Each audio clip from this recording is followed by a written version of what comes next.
The British Columbia Institute of Technology acknowledges that our campuses are located on the unceded traditional territories of the Coast Salish nations of Musqueam, Squamish, and Tsleil-Waututh.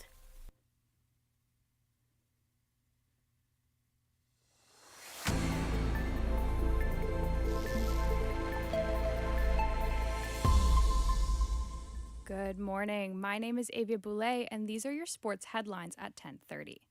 Starting on the soccer field, the Vancouver Rise lifted the Northern Super League trophy on Saturday, November 15th, and the Canadian government pledged up to $5.45 million to help grow the Women's Professional Soccer League.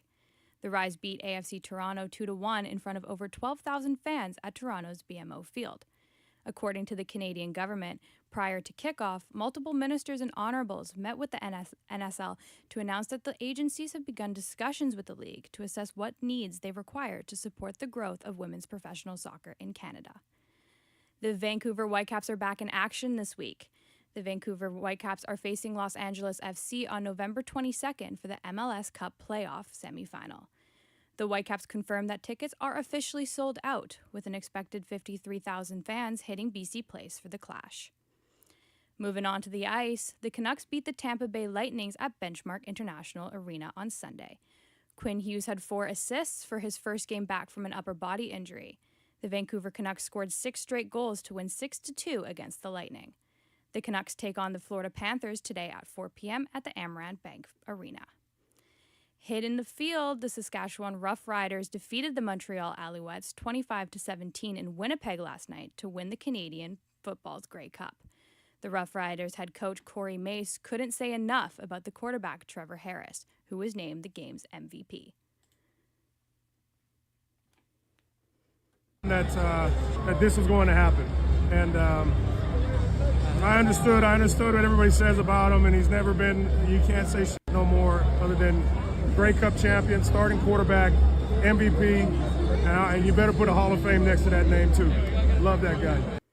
Harris completed 23 of 27 passes for a 302-yard win for his 3rd CFL championship, but his first as a starter. Backup quarterback Tommy Stevens ran for 2 touchdowns, and A.J. Ouellette ran for 1 to power the West Division champs to their first Grey Cup since 2013. Moving to your Week 11 NFL update. A loaded NFL schedule produced results that didn't reveal much that wasn't already known. These are not the same Kansas City Chiefs who've owned the AFC West for 9 seasons. Their struggles over the first 9 games showed up again in a 22-19 loss in Denver. The Buffalo Bills will go as far as Josh Allen's will take them, as usual. His 6 touchdowns made up for 2 picks in a 44-32 win over Tampa Bay.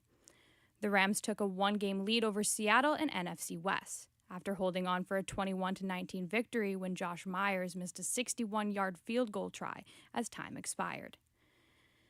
The New York Police Department have released surveillance images of a man sought in the shooting of New York Jets cornerback and special team players Chris Boyd. A motive for the shooting remains under investigation. No other injuries have been reported and no arrests have been made. A Jets spokesperson says the team is aware of the situation.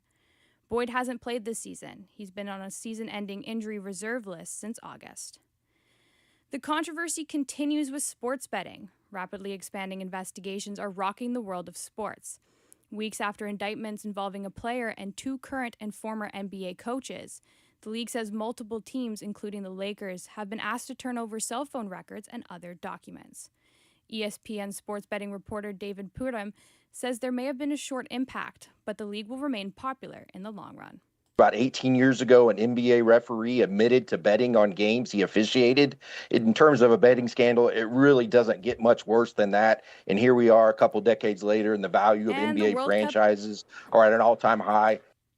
And the World Cup is coming to Canada rapidly, and the nations are preparing their final stages. The UEFA is wrapping up direct World Cup qualifying today. Group A winners will be decided this afternoon, and a winner-takes-all match between Germany and Slovakia. Another winner-takes-all story in Group C, with Denmark and Scotland battling to miss a playoff spot. Spain will be the leader of Group E if they can avoid an unlikely 7-goal defeat at home by Turkey. Another upset for Italy, as Norway qualified for the World Cup for the first time since 1998, after a 4-1 defeat to Italy. The Italians will have to battle it out during playoffs in March in hopes of not missing a third World Cup. I'm Abby Boulay. Those were your sports headlines at 10:30. Join Jenny Sung for another update. Stay at tuned for 11:30. more on BCIT's 1680 The Crow. It's your career, your vision, your goal. Navigate it your way. Flexible learning is designed for you. Learn a new skill or earn a degree at your own pace. BCIT, flexible learning for a complex world.